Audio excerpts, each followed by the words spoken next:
So this is game number 4 of this best of 7. And down in the bottom right of King Sejong Station, we have the green Terran player representing Vortex, Hantypen. And his opponent, to the top left, the red Zerg, also playing for Vortex. It is Ideaus. Ideaus is now on match point. If he wants to win this series, he must win 4 games in a row. It is no easy feat, but it can be done. We've seen some of the best and also some of the worst be able to come back in that sort of situation. So let's see if Ideaus can do it.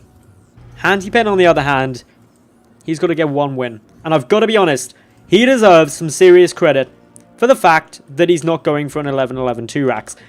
Many Terrans, if they were 3-0 up and just spawned on King Sejong Station, they'd be like, coming over here, building 2 barracks and laughing, or here, or just generally all the places you can build a barracks. You can even build a barracks here and go for a proxy Reaper, bouncing up this little ledge and causing a Zerg player pain beyond belief.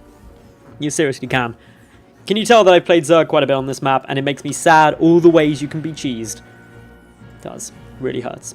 Proxy Stargates, proxy Starports, proxy Reapers, proxy 2-raxes, proxy 2 gates.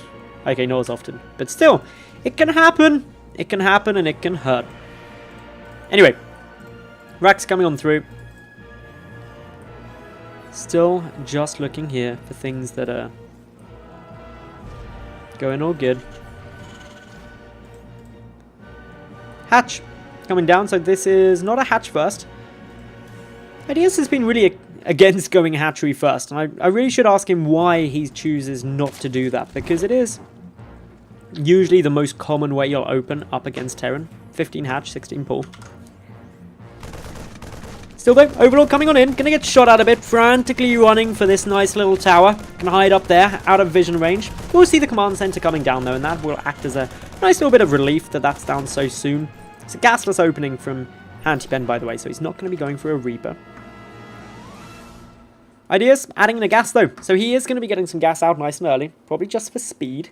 You never know though, he's got 4 lings on the way. Not crazy, 4 lings won't be able to do much by the time they get over. Probably anything. Still just edging forward, waiting patiently to see either of these two make a commitment to something. Double gas is coming down from Hantypen. Okay, that's pretty cool. Quite early double gas there. What has he got planned with it? This poor little SCV isn't going to die. The Queen was otherwise occupied on a move command. Ignores the SCV, going for a nice little scout. Quick little check there on the extractor. Going to see the 3 drones busy mining away on that gas. Sees the spawning pool, knows that speed should be coming up pretty quick, knows that potential roach baneling bus could be on the way. Is he going to go and check that third? That third is really early, my goodness. That was like a 4 minutes 30-ish third. 4 minutes 25. That is insanely early up against Terran. Ideaus able to do it though, thanks to getting that earlier pull down, getting speed, feeling quite confident in his safety. Especially the scouting this Overlord has provided, knowing that that's there. Hantypen though, being equally greedy. He's starting up his 3rd CC. He went 1 racks. Command center, command center. What's he going to do with all this gas he's banking up though? That's what I want to know. Hantypen, you got a lot of gas. What are you going to do with it? Are you going to build yourself? Okay, engineering base coming down, so he's going to go double upgrades off this. This is pretty much the greediest, most dangerous way you can play Terran. You basically build nothing other than economy and upgrades and hope for the best. You just basically sit there with your fingers crossed being like, please don't try and kill me for the next couple of minutes, because after that I'm going to be damn good. But until that point, I have just a handful of Marines to try and fend you off with. So please don't try and kill me. Baneling Nest is now on its way down for Ideaus, so he's going to be looking to wait at the moment for everything to come on through. We've got speed, of course, 3/4 done at the moment. Ideaus just waiting for this to continue on its way. Quick little move down of a couple of drones. First 2 Evo chambers on their way. more gas is getting added into the mix as well. No son of a Rotron though. We've got factory from Hantypen, so Hantypen really is playing this so greedy. So little production off the back of this, playing it brave. I'm going to stop referring to it as a greedy play and start referring to it as a brave play. It's a bold move. Fortune favours the bold, so they say. Will it favour Hantypen? If it does, and he wins this, he wins 4-0. Clean sweep in the finals here. Is he going to be able to do it? Double upgrades are ahead at the moment for Hantypen by quite a long way, actually. He is up by a good 80 seconds, actually 90 seconds, a minute and a half on his +1 attack, let alone his armor. There's no double upgrades even coming through at the moment for Ideaus. Ideaus doesn't have a lair either.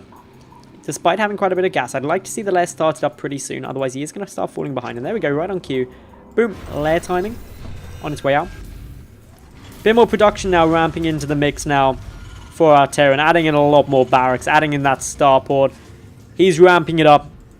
He's happy that he's got these upgrades, happy that he's got all this money from the the brave 3rd command center. We'll need to slow it down relatively soon. He doesn't want to start over-muling it as natural, otherwise he'll start wasting a lot of those minerals exceptionally quickly. But still, Ideaus just chilling about. Nice little scan. We'll see the double upgrades coming through. Won't see too much else. See a couple of drones transferring, but that's to be expected. Stim about to kick on in. First 2 medevacs also on their way out. This could lead to a nice little move out time. With the first 2 medevacs, with Stim, with 1-1. Very potent. 2-2 already started up. The upgrades from Hantypen are just beautiful. He is just so on the money with it. Literally every time. Boom. Upgrades straight off the back of the previous ones finishing. And I just really hope for Ideaus' sake that he keeps up with that as well. Because if you think back to game number 1, that upgrade lead for Hantypen was monumental. 3rd base floating on down, and Overlord was picked off as well. Always good getting a free Overlord. Spire for Ideaus is going to be coming on through, as well as that macro hatchery, so he's ramping up his production. But at the moment, I'm really feeling Hantypen in this game. He's down in supply, sure, but he's down in supply because he's been investing in his future. He's been living very frugally for the first near 11 minutes of this game, and is now starting to spend some of that hard-earned investment. Getting down a lot of production. Combat shields on its way out. The Spire only half done. Not even that, 1/3 done at the moment for Ideaus. Ideaus has started up the +2 though, pretty pronto, and that's good to see. He's got +2 attack straight off the bat. Hope he starts up +2 carapace as well. At least it'll stop him falling any further behind in those upgrades. A couple of Spore Crawlers coming on down to prevent any drops from sneaking on by. This lone Overlord doing a great job of just seeing everything. Usually that's picked off just because you will tend to see a medevac come over here just to grant vision. And then a lot of Marines getting very angry about it, spying on them. Mules getting cooled down frantically. 4th base also coming down from Ideaus. So that 4th base needs to be kept. Setting a base up against the Terran is vitally important. You've got to do it at all times. Otherwise you're going to start really hurting. 5 Mutas on the way down to the field.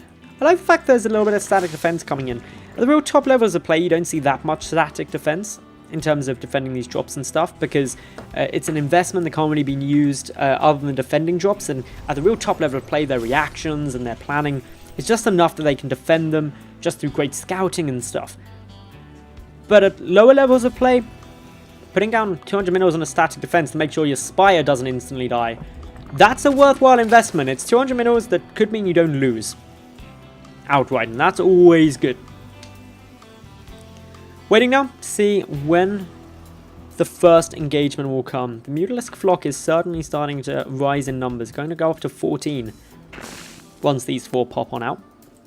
4th base is now active as well. I'd love to see the 7th and 8th gas get taken. That could be really important. That's where you can really start ramping up the Mutalisk production. 3-3 already on its way now for Hantypen. He's got an upgrade lead at the moment, but only got about 30 seconds left on that. Not a huge amount of time. Hive is also coming through from Ideaus. That's a lot quicker on the Hive than we saw in the previous game, and these are the sort of improvements that we need to be seeing for things to go well for him. He's also grabbing out a couple of Swarm Hosts, which is quite a cool choice. You don't often see Swarm Hosts up against Bio. And the reason for that is you can just pick up everything in medevacs and just fly on by them and be like, oh, you got Swarm Hosts, never mind. and killing your base. Still keeping a good check on any other big movements of these two, but they're both being relatively passive here. Hantypen needs to control his excitement that he's up by 3 games and is 1 win away from victory. On the other hand, Ideaus, he's just being very cautious because he knows if he makes a wrong move and loses, it's all over. Very different feelings going to be going through these two. 13 missile turrets. This is goodie style. Build all of the missile turrets. The Mutalisks can never make you have a bad day. This is so many missile turrets. He's definitely going to be pretty safe there. 3-3 upgrades. Approaching completion. Over 3/4 finished already for them there. Nice little move through here. There's the... What's that? That's the 8th Swarm Host. Generally speaking, 8 Swarm Hosts is where you'll start getting into a bit more of a comfortable spot overall. You'll start being able to trade quite nicely. Quick little scan comes through, just checking to make sure nothing sneaky is coming his way. Ideaus with 3-3 should really start looking to move out at that point. 3-3 needs... Hantypen should look to move out. 3-3 maxed out. You can definitely go nicely there. Oh no, the poor little Marines. They haven't even realized. Or maybe they're just actually going to go and check to make sure they can take a 4th. That could be what they're doing. Or are they going for a drop? No, they're going for a drop and they haven't loaded up in. Oh, poor Marines. Poor Marines are going to walk to their doom. But, over on the right-hand side, another little move through. This is going to stop those Mutalisks coming in. Where even are these Marines going? Are they just running to the medevac? I don't even know right now. Forward comes more of these units. Swarm Hosts are burrowed up. Locusts will start edging on forward. There's the pickup. A few too many Marines came on that party. In come the Locusts. A couple of Widowmine hits. Getting soaked up on 3 units. Always a bit of a pain. These 2 spines that I spoke of earlier. Already doing a good job. These are 3-3 Marines though with medevac support. So it only buys a bit of time. Doesn't stop them. A couple of drones getting taken out at the 4th base. The medevac though has forced back all of the Mutalisks. A couple of Marines meeting a very painful death there. A few more drops coming on through, just trying to get the harassment up as best they can. A few more drones just getting picked off around the map. Up to 5 already. The Mutalisks actually ignoring those Marines at the natural. That's going to allow them to pick off even more workers here. Up to 10 worker kills. That's very nice. A couple of these Mutalisks taking a bit of damage, but without the medevac support, the Marines more than capable of stopping that. We're just gone to the 18-minute mark in the game at the moment.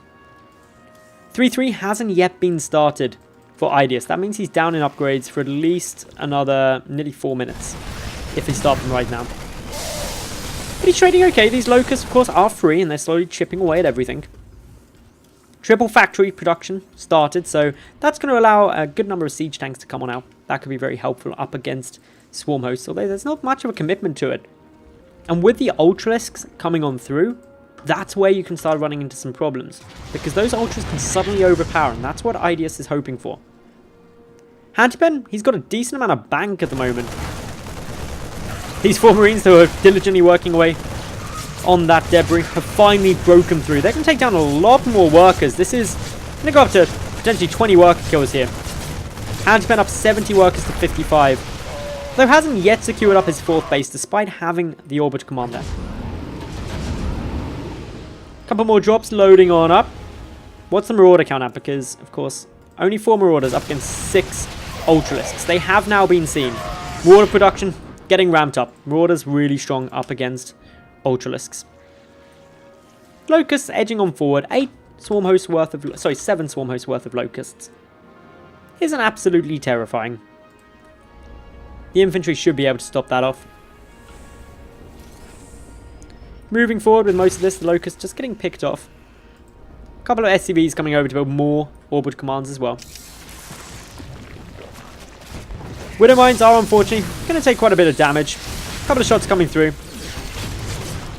The Locusts just getting forced away for the moment. Double drop coming up into the main base. That second Spine Caller has been taken off. This is going to force all of the Mutalisks back. The Spire could actually get taken down here if there was focus fire. Is going to get focused now. That Spire is dead and gone. Stops the +3 air attack upgrade. In the center of the map, more of a move forward. Hantypen getting a good amount of damage down. is going to lose this infantry to the Mutalisk flock, which is pretty substantial at 16. But the Mutalisk flock starting to thin, and without that spine could cause some problems. But at the center, we've got the Banelings and Ultralisks rolling on forward. The tanks need to get out more damage if they can. The Widowmine's not effective up against the Ultras, but these Ultras are only the 2-4 upgrades compared to the 3-3 of the infantry. But where are those Marauders? They're not out on the field yet. More tanks trying to come on through. Hantypen takes a big loss. GG, well played there. And just not having the right composition cost him a game. That means Ideaus comes back, or starts his comeback, and is now 1-3 up against his opponent.